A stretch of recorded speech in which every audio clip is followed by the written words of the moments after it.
안녕하십니까.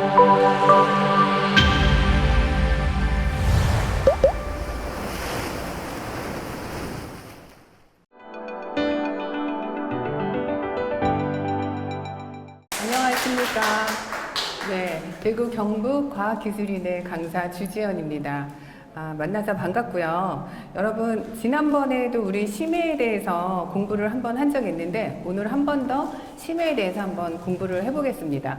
오늘은 심해에 사는 생물들이 과연 있을까, 그 부분에 대해서 한번 선생님하고 알아보려고 하는데요. 심해라고 하면 여러분들 혹시 바닷속에 들어가 본 적 있죠? 얼마까지, 몇 미터까지 들어가 봤죠, 혹시? 자기 키만큼? 키보다 낮은 곳, 낮은 것. 그 깊이, 더 깊이는 위험해서 안 되잖아요. 그죠? 근데 우리가 심해라고 하는 곳은, 바다 수심이 200m보다 더 깊은 곳을 우리가 심해라고 합니다. 그래서, 저 심해에서는 그 햇빛이 200m부터는 이제 점점 줄어들게 돼요. 그래서 한 수심 1000m 정도 되면 이제 아예 햇빛이 들어오지 않아서 굉장히 깜깜해져요. 그래서 그러면 어디까지, 그 바다의 가장 밑바닥까지 내려가면 깊이가 어느 정도 될까요? 여러분들 그 땅에서 가장 높은 산이 무슨 산이죠? 산 중에서 가장 높은 곳, 에베레스트 산. 네, 그 산의 높이가 한 8,800m 정도 된다고 합니다. 근데 그 에베레스트 산을 우리가 만약에 거꾸로 뒤집어서 바다에다가 이렇게 딱 이렇게 넣어 놓으면 그 에베레스트 산의 꼭대기가 심해 바닥에 닿을까요? 안 닿아요? 왜 닿을까요? 닿을 것 같아요. 네, 제가 한번 비교를 해봤더니 에베레스트 산의 높이는 8,800m 정도 돼요. 근데 그걸 거꾸로 뒤집어서 바다에다가 담궈도 가장 깊은 심해가 지금까지 알려진 곳은 마리아나 해구인데 그 깊이가 11,000m 정도 돼요. 그래서 그거보다 훨씬 더 깊은 높이까지 가야 심해의 맨 밑바닥에 이제 닿는다고 합니다. 그래서 이렇게 깊은 심해는 그러면 우리가 상상했을 때 주변의 상황이 어떻게 될 것 같아요? 심해 속은 깜깜하죠. 네, 아까 제가 1000m 밑으로 내려가면 빛이 안 들어온다고 했잖아요. 그래서 심해는 24시간 내내 이렇게 완전히 깜깜하게 햇빛이 하나도 없어요. 칠흑 같은 어둠이에요. 그래서 깜깜하고 또 햇빛이 들어오지 않기 때문에 굉장히 추워요. 그래서 온도가 한 평균 수온이 한 2도에서 4도씨 정도 된다고 해요.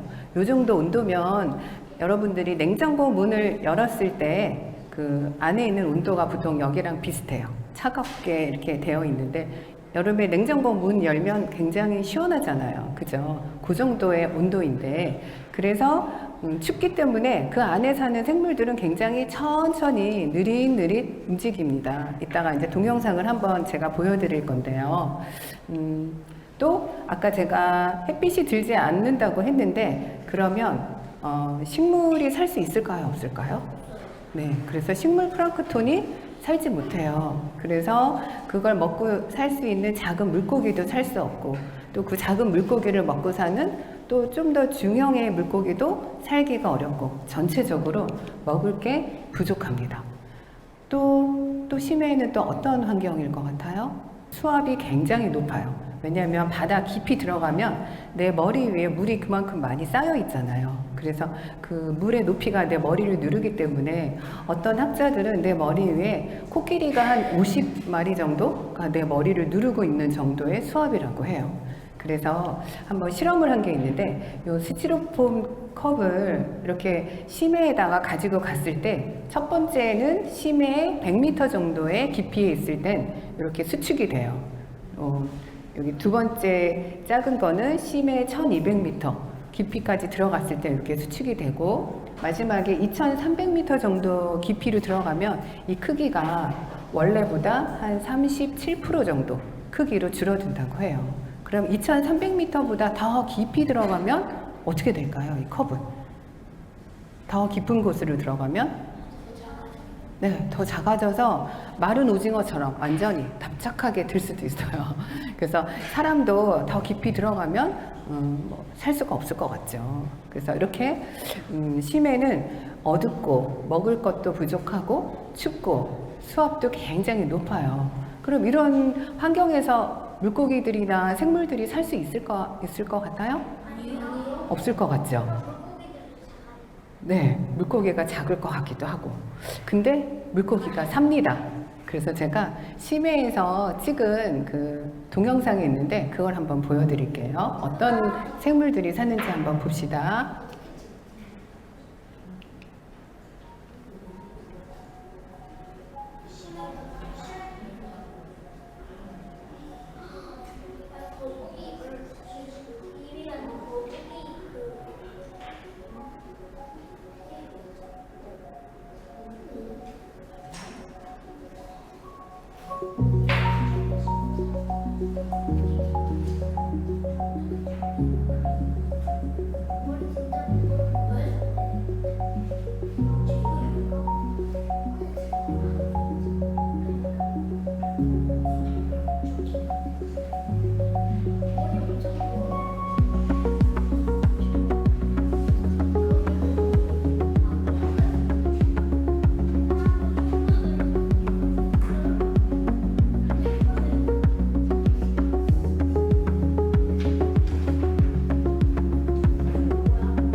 네, 어떤가요? 그 마음에 드는 생물이 있었나요? 네, 이 중에서 제가 몇 가지 특징이 있는 생물들을 한번 뽑아봤는데, 자, 혹시 이 친구 이름 아는 친구? 네, 뭐예요? 네, 맞아요. 아기예요. 이건 초롱아기라고 하는데, 머리에 보면 길다란 막대기 같은 거 있죠. 저 끝에 이렇게 동그랗게 된 부분이, 여기가 불빛이 나요. 그래서 이걸로 먹이를 유인해가지고, 그래서 먹이를 잡아먹는 데 사용을 한다고 해요. 자, 그 다음에 또 요거는 뭘까요? 얘 이름은 바티노무스라는 애인데 혹시 얘랑 비슷하게 생긴 애 땅에도 있어요. 비슷한 애. 네, 쥐며느리. 혹시 알죠? 쥐며느리가 보통 땅에서는 한 1.5cm 정도 되는데 얘는 심해에서 한 3, 40cm 정도 돼요. 같은 조상이 같은 애들이에요. 근데 한 네, 15배 정도, 한 20배 정도 커졌죠. 맞아요. 네, 굉장히 크죠. 얘는 5년 동안 굶어도 끄떡없답니다. 네, 그래서 굉장히 생존에 유리하죠. 자, 그 다음에 이거 굉장히 귀여운데 이 친구는 덤보 문어라고 해요. 얘는 근육도 없고 뼈도 없대요. 그리고 이렇게 물컹물컹한 살만 있어서 아까 심해가 수압이 굉장히 높다고 했죠. 그렇지만 거기서도 얼마든지 끄떡없이 생존하는 데 굉장히 유리하다고 해요. 그래서 이런 아이들도 있고 이거 많이 봤을 것 같아요. 혹시 이 친구 이름 아는 친구 뭘까요? 네, 그린랜드 상어. 네, 얘는 길이가 한 30m 정도 되고 그 다음에 한 수명에 500년 정도 돼요. 굉장히 길죠. 그래서 언제부터 살았냐면 조선시대부터 살았어요. 그래서 아마 역사를 다 몸에 담고 있는 동물이에요. 아마 포유류 중에서는, 척추동물 중에서는 가장 긴 수명을 갖고 있다고 해요. 그래서 이렇게 심해 동물들을 보니까 특징들이 있어요. 아, 요것도 하나 있네요. 요거는 좀 쉽죠? 뭘까요? 네. 여기 친구? 맞아요. 대왕오징어. 얘의 특징은 눈이 농구공처럼 굉장히 커요. 엄청 큰 눈을 가지고 있는데 얘도 한 18m 정도까지 크다고 해요. 그래서 얘네들의 특징을 한번 보니까 자기 스스로 빛을 내요. 그래서 이걸 이용해서 먹이를 잡아먹는 데 사용을 하거나 또는 빛이 별로 없기 때문에 심해 생물들 중에서 눈이 큰 아이들이 굉장히 많아요. 최대한 빛을 끌어모으기 위해서.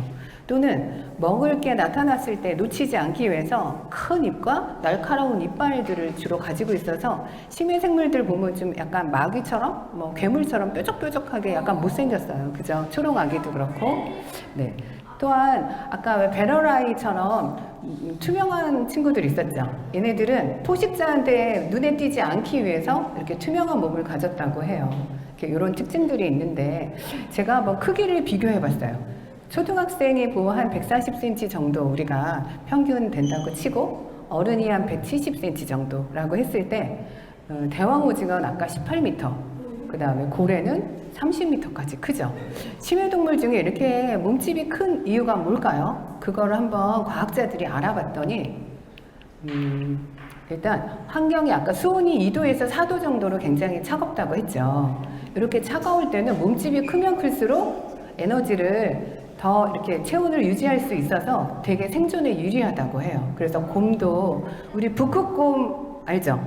곰이 땅에 사는 뭐 반달곰이나 이런 곰들보다 기본적으로 등치가 더 커요. 추운 데서 사는 동물들이. 이거는 이제 체온을 잘 유지하는 데 유리하기 때문에 몸집이 커지는 게 되는 거고, 또 먹이가 부족하기 때문에 있을 때 왕창 많이 먹자. 그래서 몸에 비축을 해놓자. 그래서 등치가 굉장히 큰 편이에요. 심해 동물 사는 아이들이. 또 수명을 제가 비교를 해봤더니 강아지는 수명이 한 15년 정도, 뭐 사람은 한 80년 정도 수명이 되는데 바다까지는 100년 정도 산다고 해요. 그리고 장수의 상징인 바다 거북이는 한 150년 이 정도 이제 사는데 아까 우리 그린랜드 상어 봤죠? 얘는 500년 정도 살아요. 엄청 오래 살죠, 수명이. 근데 왜 환경이 별로 좋지 않은데 왜 이렇게 심해 동물들이 오래 살까요? 신진대사가 추운 데 있기 때문에 굉장히 느리대요. 그래서 몸의 반응이 느려지고 에너지를 아주 천천히 쓰고 그렇게 하다 보니까 느리게 살면 그러면 수명도 굉장히 길어진대요. 그 다음에 또 먹을 게 부족하기 때문에 소식을 해요. 소식을 하면 우리가 보통 노화가 늦게 진행된다고 해요. 그래서 우리 어른들 이제 과식하지 않고 소식을 하면 수명이 길어진다라는 얘기 들어보셨죠? 그것처럼 요 심해 동물들도 소식을 하기 때문에 노화가 좀 늦게 진행이 돼서 수명이 길어진다, 뭐 이런 학설이 있어요. 그래서 이렇게 심해에 사는 동물들의 특징과 수명이 긴 이유에 대해서 한번 이제 알아봤는데, 지금 여러분들한테 나눠드린 종이가 있죠. 오늘 뭐를 만들려고 하냐면 슈링크를 이용해서 키링을 만들려고 해요. 그래서 자, 보시면 이렇게 제가 종이를 한 장씩 슈링클 종이를 나눠드렸는데 거기 보시면 거칠거칠한 면이 있고 미끌미끌한 면이 있는데 거칠거칠한 면에다가 반드시 그리셔야 돼요. 미끄러운 쪽 아니고 거칠거칠한 면에다가, 그 다음에 구멍이 오른쪽에 이렇게 있게 해서 그리셔야 일단 키링을 걸 때 방향이 좀 내가 보기 편하게 그릴 수 있어요. 그리고 나서 본강연 하기 전까지 예쁘게 그려주시고, 만약에 시간이 모자르면 제출하시면 제가 밖에서 구워서 이따 갈 때 나눠드릴게요. 이렇게 하는데 이 슈링클 종이는 오븐에다가 열을 가하면 한 5분의 1 크기로 작아져요. 맞아요. 그래서 작아져서 이렇게 제가 나눠드린 액세서리, 키링 액세서리가 있을 거예요. 거기다가 이제 고리를 걸어서 이제 완성하시면 되는데, 네, 지금 나눠드린 펜이 슈링클 특수 펜이라서 팁을 예쁘게 그리기 위한 팁을 드리자면 세게 누르면 액이 너무 한꺼번에 나와서 이렇게 번질 수 있어요. 그래서 살살 이렇게 스치듯이 그리시면 되고, 그 다음에 테두리, 검은색 테두리 그리는 걸 맨 나중에 그리는 게 가장 선명하게 예쁘게 그려져요. 그래서 지금부터 거기 제가 나눠드린 프린트물에서 마음에 드는 심해동물 캐릭터를 하나 고르셔서 그 슈링클 종이에다가 대고 하나 예쁘게 그리시고, 이따가 찾아갈 때 구분을 해야 되니까, 그래서 이렇게 자기만의 이니셜이나 아니면 뭐 쓰고 싶은 행운의 단어 이런 것들로 이렇게 빈 여백은 좀 꾸미시고, 이렇게 해서 밖에 가지고 오시면, 뒤에 가지고 오시면 제가 오븐에다 구워서 한 5분의 1 정도로 이게 축소가 되거든요. 그래서 제가 이 정도 크기로 이제 그리면 이따가 오븐으로 구우면 이 정도 크기로 줄어들어요. 자, 이렇게 해서 나눠드린 키링 액세서리하고 해서 이렇게 보리로 달아서 이제 오늘 가지고 갈 거니까 한번 마음에 드는 그 그림을 하나 한번 지금부터 그려볼게요.